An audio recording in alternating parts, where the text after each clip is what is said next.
Hi friends, welcome to cook with SG channel. இன்றைக்கி என்ன பார்க்க போகிறோம்னா புளிக்குழம்பு பார்க்க போகிறோம். அதுக்காக சின்ன வெங்காயம் கொஞ்சம், பூண்டு கொஞ்சம், புளி ஒரு லெமன் சைஸில் எடுத்துருக்கு, வரமிளகா 2, கருவேப்பிலை, மஞ்சத்தூள் 1 டீஸ்பூன், மிளகாய்த்தூள் 1 ஸ்பூனு, கறி மசாலா 1 ஸ்பூன்.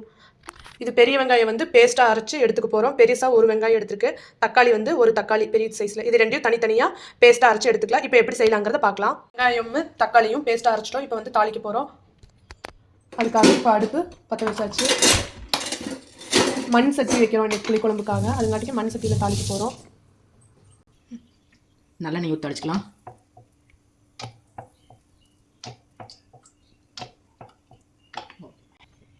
தாளிப்புக்கு வந்து கடுகு, வெந்தயம் 2 போடணும். நல்ல மணமாக இருக்குது.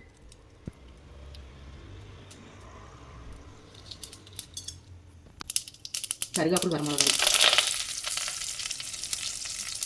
பூண்டு, வெங்காயம்.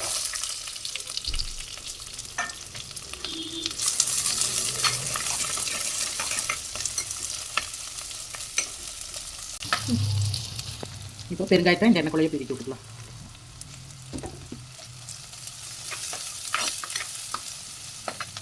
இப்போ வந்து அரைச்சி வச்சா பெரிய வெங்காயம் பேஸ்ட்டு.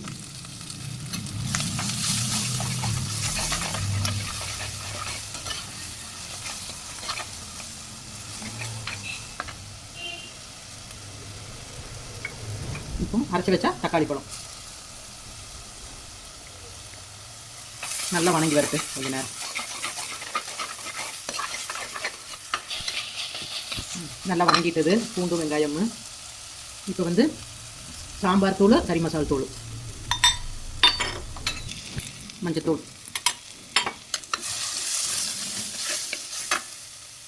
இப்போ புளி கரைச்சி வச்சது 1 கப்பு. இன்னும் கொஞ்சம் தண்ணி ஆட் பண்ணலாம்.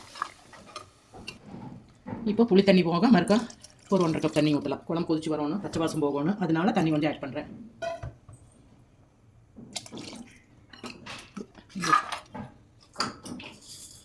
குழம்புக்கு ஏற்ற உப்பு.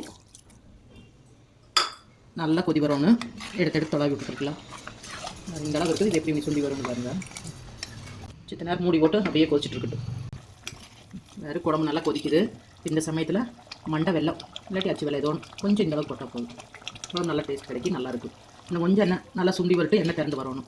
அந்த அளவுக்கு கொதிக்க விடணும். குழம்பு வேறு நல்லா சுண்டி எத்தனை தண்ணி இருந்து இப்போ எந்த அளவுக்கு சுண்டி வந்துருக்குதுன்னு எண்ணெய் மேலே பிரிஞ்சு வந்துட்டுது. இந்த சமயத்தில் ஆஃப் பண்ணி விட்டுக்கலாம். இது வந்து சுடு சாப்பாட்டுக்கு சூப்பராக இருக்குது. இதுக்கு பொரியல் வந்து நான் இன்றைக்கி முட்டைக்கோஸ் பொரியல் பண்ணிக்கிறேன். காம்பினேஷன் நல்லாயிருக்கும். இப்படி செஞ்சு பாருங்கள்.